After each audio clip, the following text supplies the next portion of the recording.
আপনারা এই মাহফিলে আজকে একটু সময় দিলেন। এই মাহফিল এখানে আল্লাহর ওলির আগমন হবে।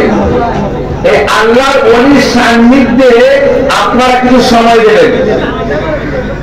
আল্লাহ তাবারাকা তাআলা কুরআনুল কারীমের মধ্যে বলেন, মাইয়ুদলিল ওয়া মাইয়ুদলিল ফালান তাজিদ লাহু ওলিয়াম মুরশিদা।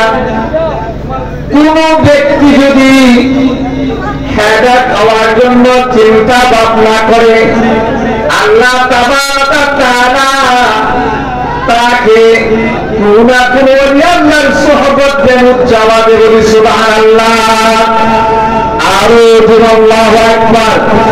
আর ব্যক্তি যদি তার নিজস্ব খেয়াল খুশিতে চলাফেরা করে, তার নিজস্ব খেয়াল খুশিতে তার জীবনকে গড়ার চেষ্টা করে, আল্লাহ তাবারাকা তাআলা ওই ব্যক্তিকে কোনো ওলি আল্লাহর সান্নিধ্যে নেবেন না। এবার বলতে পারেন, হুজুর ওলি আল্লাহর সান্নিধ্যে থাকলে কি হয়, না থাকলে কি হয়? ওলি আল্লাহর সান্নিধ্যে থাকা মানে আল্লাহর রহমতের ছায়ার নিচে থাকা। ওলি আল্লাহ থেকে দূরে থাকা, আল্লাহর রহমত থেকে দূরে থাকা। আপনাকে রহমত চাই না, গজব চাই? আমরা রহমত চাই কি চাই না? সবাইকে কবুল করুন, সবাই বলুন আমিন। আল্লাহ আরেক আয়াতের মধ্যে বলেন, ইন্না রাহমাতাল্লাহি কারিবুম মিনাল মুহসিনিন। আমার রহমতের খাজিনা আল্লাহ আমাদের মাধ্যমে জমিনের মধ্যে নাযিল করি। আমরা যদি আল্লাহর সঙ্গে থাকতে পারি, ওই আল্লাহর সঙ্গ দিতে পারি, তাহলে আমরা আল্লাহর পক্ষ থেকে সহজে রহমত বরকত পেয়ে যাব। আল্লাহ তাবারাকা তাআলা আমাদের সকলকে রহমত বরকত দান করুক, সবাই বলুন আমিন। আরো জোরে বলুন আমিন। এবার আমরা রহমত বরকত পাইতে হলে আল্লাহ ওয়ালাদের সান্নিধ্যে আসার দরকার।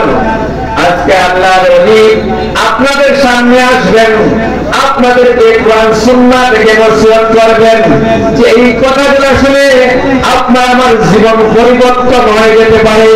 যদি আপনার আমাদের জীবন পরিবর্তন হয়ে যায়, আমাদের পরকাল সহজ হয়ে যাবে, পরকাল আমাদের জন্য সহজ হয়ে যাবে। এই দুনিয়াটা আমাদের থাকার জায়গা না, এই দুনিয়াতে আমরা চিরদিন থাকতে পারবো না, এই দুনিয়াতে আমরা চিরদিন থাকতে পারবো না। একদিন আমরা এই দুনিয়া ছেড়ে কবরে যাইতে হবে।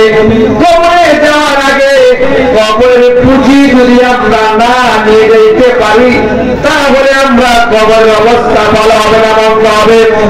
মন্দ হবে। আমরা পরকালকে সুন্দর করতে চাইলে, পরকালকে উজ্জ্বল করতে চাইলে আল্লাহ ওনাদের সঙ্গ দিয়ে আপনারা আল্লাহ ওরা হয়ে যান। আমরা আল্লাহ বলেছেন কুন রাব্বানিয়িন, তোমরা আল্লাহ ওরা হয়ে যাও। আল্লাহ ওরা হইতে গেলে আল্লাহ ওনার সঙ্গ দিতে হবে। সঙ্গ না দিতে পারলে আপনি আল্লাহ ওরাকে পারবেন না। আল্লাহ ওরা হইতে গেলে সঙ্গ দিতে হবে আল্লাহ ওরাদের। আপনি যদি একটা কামেল পীর মুর্শিদের হাত ধরে তওবা করে এই ওয়াদা করতে হতে পারে, আমি দুনিয়ার জীবনের শুরু থেকে মৃত্যুর আগ পর্যন্ত আমি একটা কোরআন সুন্নাহর খেলাফ কোনো কাজকর্ম করব না। আর কোরআন সুন্নাহর যে নির্দেশ আছে সেই নির্দেশগুলো আমি মরণ আগ পর্যন্ত করব। এই নিয়ম যদি আপনি চলতে পারেন, তাহলে আপনি এই দুনিয়াতে কামিয়াব হয়ে যাবেন। পরকালে আপনার জন্য মুক্তি রয়েছে, পরকালে আপনার জন্য শান্তি রয়েছে। আল্লাহ তাবারাকা তাআলা আমাদের সকলকে শান্তি এবং মুক্তি দান করুন, আমিন। আরো জোরে বলুন আমিন। আমি কুরআনুল কারীম থেকে, কুরআনুল কারীমের মধ্যে 114টা সূরা রয়েছে। কয়টা? 114টা।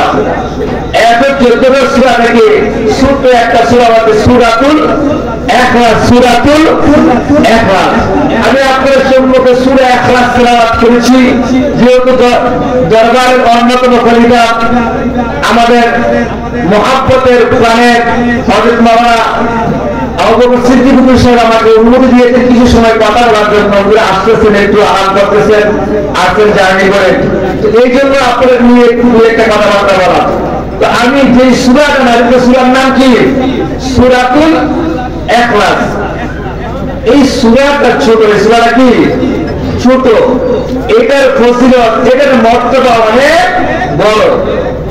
এই সূরা যদি আপনি একবার তেলাওয়াত করেন, আল্লাহ তাবারক ওয়া তাআলা এই সূরার বরকতে আপনার আমলনামার মধ্যে 10 পারা কুরআনুল কারীম তেলাওয়াত করার সওয়াব দান করবে। উচ্চারণ সুবহানাল্লাহ, আরো জোরে আল্লাহু আকবার। যদি 2 বার তেলাওয়াত করেন 20 পারা কালামুল্লাহ শরীফ খতমের সওয়াব দান করবে। যদি 3 বার তেলাওয়াত করেন তাহলে 30 পারা কালামুল্লাহ শরীফ খতমের সওয়াব আপনার আমার আমলনামায় দান করবেন। উচ্চ আওয়াজে বলি সুবহানাল্লাহ, আরো আল্লাহু আকবার। এই সূরার বরকত আছে কি নাই? আছে। এই সূরাটা আল্লাহ তাবারক ওয়া তাআলা তার হাবিবকে ডাকতে বললেন, বিসমিল্লাহির রহমানির রহিম, কুল হুয়াল্লাহু আহাদ। কুল, হে রাসূল আপনি বলেন, হুয়াল্লাহু আহাদ, আমি আল্লাহ এক, আমি আল্লাহ একক। আওয়াজে বলুন আল্লাহ কয়জন? আওয়াজে বলুন কয়জন? আপনারা আওয়াজ করুন না, এরকম হয় যে আপনারা একটু আওয়াজ দিলে অনেক আওয়াজ হয়, সবাই একটু আল্লাহ আর সামনে আসেন, আল্লাহ আল্লাহ আল্লাহ আল্লাহ আল্লাহ আল্লাহ, লা ইলাহা ইল্লাল্লাহু মুহাম্মাদুর রাসূলুল্লাহ সাল্লাল্লাহু আলাইহি সাল্লাম। কুল হুয়াল্লাহু আহাদ, আল্লাহ এক, আল্লাহ একক। বলেন তো আপনার আমার আল্লাহ কয়জন? তিনি যে একজন, তিনি আমাদের থেকে খান না, আমাদেরকে খাওয়ান। আওয়াজ করে বলুন। তাওহীদের কথা চলতেছে, এখন তাওহীদের কথা বুঝতেছেন না। আমরা মুসলমান, আমি একটা গুরুত্বপূর্ণ কথা বুঝার জন্য আপনাদের কষ্ট করে আপনার মুখে আওয়াজ আসতেছে না, কারণটা কি? আল্লাহ কয়জন? আওয়াজ দেবেন, আল্লাহ কয়জন? আমাদের আল্লাহ আমাদের থেকে খায় না, আমাদেরকে খাওয়ায়, আমাদেরকে খাওয়ায়। কিন্তু আরো অনেক ধর্ম রয়েছে, যে ধর্মের মধ্যে বাজারের মধ্যে যায় তার ঘোরার জন্য উন্নত মানের দোকান থেকে আপেল, নাশপাতি, বেদানা, কলা, উন্নত মানের ফল ফলা দিয়া তার ঘোরার সামনে দিয়া কয় খা খা খা। আমরা কি এরকম করি না? আমার আল্লাহ এই দামি দামি খাবার গুলো আমাদের জন্য তৈরি করে রেখেছেন। আপনারা বুঝতেছেন? আমাদের লেগে করছেন, আমরাই করছেন। আর অন্য ধর্মের কি করে? দোকানে খাওয়ায়। কি করে? দোকান কি করে খাওয়ায়? কোন দোকানে খাওয়ায়? বড় বড় লাড়ি, জমিনের ক্ষেত, জমিনের মাটি দিয়া কুড়া তৈরি দিয়া কুড়ার সামনে দামি দামি খাবার নিয়ে কয়েক খা খা খা। আমাদের আকীদা বিশ্বাস হচ্ছে আমরা আমার খোদাকে খাওয়াই না, আমার আল্লাহ তাবারক ওয়া তাআলা আমাদেরকে খাওয়ান, আমাদেরকে রিজিক দেন, আমাদেরকে লালন পালন, আমাদেরকে রিজিক দেন, আমাদেরকে জমিনের মধ্যে সুস্থ রাখেন। উচ্চ আওয়াজে বলুন ঠিক কিনা ঠিক? যে সময়ে আল্লাহকে আল্লাহ বলার মতো কোন লোক জমিনের মধ্যে ছিল না, ওই সময় আল্লাহ তাবারক ওয়া তাআলা তার হাবিব সাল্লাল্লাহু আলাইহি সাল্লামকে মক্কার জমিনের মধ্যে পাঠাইলেন।